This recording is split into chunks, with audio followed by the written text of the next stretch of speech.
ভোটের ডিউটিতে কে কোথায় যাবেন এবার হোয়াটসঅ্যাপে তথ্য ফাঁসের অভিযোগ। প্রিসাইডিং অফিসার থেকে পোলিং অফিসার হোয়াটসঅ্যাপে তথ্য ফাঁসের অভিযোগ। নাম, মোবাইল নম্বর, পোস্টিং সেন্টার ফাঁসের অভিযোগ বিএলও ঐক্য মঞ্চে। দক্ষিণ 24 পরগনা কসবা সহ একাধিক জায়গায় পোলিং অফিসারদের তথ্য ফাঁসের অভিযোগ। সিইও দপ্তরে অভিযোগ বিএলও ঐক্য মঞ্চে। ডিএমএর থেকে রিপোর্ট তলবের আশ্বাস সিইও, দাবি বিএলও ঐক্য মঞ্চে। আমরা দেখতে পেলাম যে দক্ষিণ 24 পরগনা জেলার প্রায় 800 বুথের ভোটকর্মী এবং যারা প্রিজাইডিং অফিসার, পোলিং অফিসার আছেন সবার মিলে আর কি প্রায় 3200 জনের নাম এবং বাকি যে তথ্য আর কি কোন বুথে তারা দায়িত্বে আছেন, সেখানে প্রিজাইডিং অফিসার কে আছেন, polling officer 1, polling officer 2, polling officer 3 কে আছেন, এই সব যে ডিটেলস তথ্য, সেই তথ্য একটা দেখলাম হোয়াটসঅ্যাপ গ্রুপে ঘুরছে এবং পিডিএফ আকারে এই তথ্যটা কিন্তু বাইরে ফাঁস হয়ে গেছে। প্রত্যাশিত ফল হলেই মিলবে পুরো পঞ্চায়েত ভোটের টিকিট। ভোটের 8 দিন আগে ভার্চুয়াল বৈঠকে পদাধিকারীদের ফর্মুলা অভিষেক বন্দ্যোপাধ্যায়। আরও বিস্তারিত জানতে কথা বলবো আমাদের প্রতিনিধি কৃষ্ণেন্দু অধিকারী আমাদের সঙ্গে রয়েছেন। কৃষ্ণেন্দু, অভিষেক বন্দ্যোপাধ্যায় ঠিক কি বার্তা দিলেন? দেখো, 2026-এর বিধানসভা ভোটে জেতার জন্য অভিষেক বন্দ্যোপাধ্যায় একটা ফর্মুলা প্রকাশ্যে এনেছেন এবং একটা শর্ত প্রকাশ্যে এনেছেন।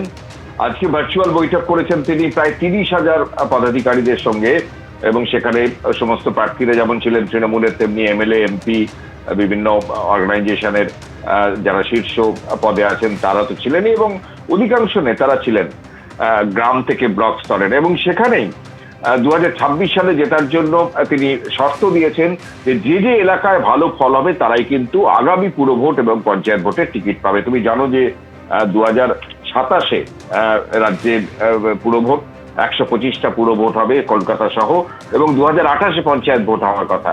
এবং সেখানে স্পষ্ট আজকে অভিষেক বন্দ্যোপাধ্যায় জানিয়েছেন যে এই ভোটে কেমন রেজাল্ট করছে সেই সংশ্লিষ্ট জায়গার ব্যক্তিরা বা নেতারা, তার উপরই ভবিষ্যৎ নির্ভর করবে। এবং এটাও তিনি বলেন যে আগামী 15 দিন ওপর তাদের রাজনৈতিক ভবিষ্যৎ নির্ভর করছে। এই 30,000 পদাধিকারীদের তিনি স্পষ্ট জানিয়ে দেন যে পুরো ভোটের এবং পঞ্চায়েতের টিকিট মিলবে তাদের পারফরমেন্সের উপর ভিত্তিতে। যাদের ভালো ফল হবে, পর্যাপ্ত ফল হবে, তারাই টিকিট পাবেন এবং যারা হবে না তারা পাবেন না। এবং আজকে এটাও তিনি বলেছেন যে পুরো ভোটে জিতবো কিন্তু লোকসভা বিধানসভায় খাটবো না, এটা একদম হবে না। এবং তিনি এটা স্পষ্ট করে দিয়েছেন, টার্গেট বেঁধে দিয়েছেন যে তাদের পুরস্কার পেতে হলে তাদের জিততে হবে এবং জিতলেই তারা পুরস্কার হিসেবে টিকিটটা পাবেন। পাশাপাশি নেতাদের যে অন্তর্দ্বন্দ্ব, এটাও তিনি নিজেই উষ্মা প্রকাশ করেছেন আজকের এই ভার্চুয়াল বৈঠকে। তুমি জানো যে অভ্যন্তরীণ বৈঠক তিনি আগেও করেছেন এবং সেই সূত্রেই টার্গেট বেঁধে দেওয়ার পাশাপাশি তিনি এটাও বলেছেন যে এমন অনেক জায়গা আছে যেখানে ইগো, মতানৈক্য, মনোমালিন্য কাজ করছে, এটা তিনি বিশ্বাস করেন। এবং এটা মমতা বন্দ্যোপাধ্যায়কে মুখ্যমন্ত্রী করার ভোট।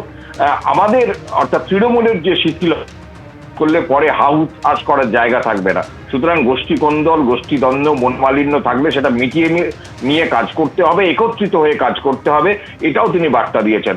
অর্থাৎ তৃণমূলের একটা টিকিট পাওয়ার আগামী দিনে পুরো এবং পঞ্চায়েত ভোটে টিকিট পাওয়ার শর্ত হিসেবে সেই এলাকায় তাকে জিততেই হবে, এটা পাশাপাশি অন্তর্দ্বন্দ্ব দূর করার নির্দেশ দিয়েছেন। তবে এটাও কর্মীদের তিনি জানিয়েছেন যে গত বিধানসভা নির্বাচনের তুলনায় ভোটের আসনে এবং ভোটের পার্সেন্টেজে তৃণমূল আরো ভালো ফল করবে, কিন্তু তারপরেও আরো ভালো ফল করার জন্যই আজকে টার্গেট বেঁধে দিয়েছেন তৃণমূলের সর্বভারতীয় সাধারণ সম্পাদক। ধন্যবাদ কৃষ্ণ। এবিপি আনন্দ, এগিয়ে থাকে, এগিয়ে রাখে।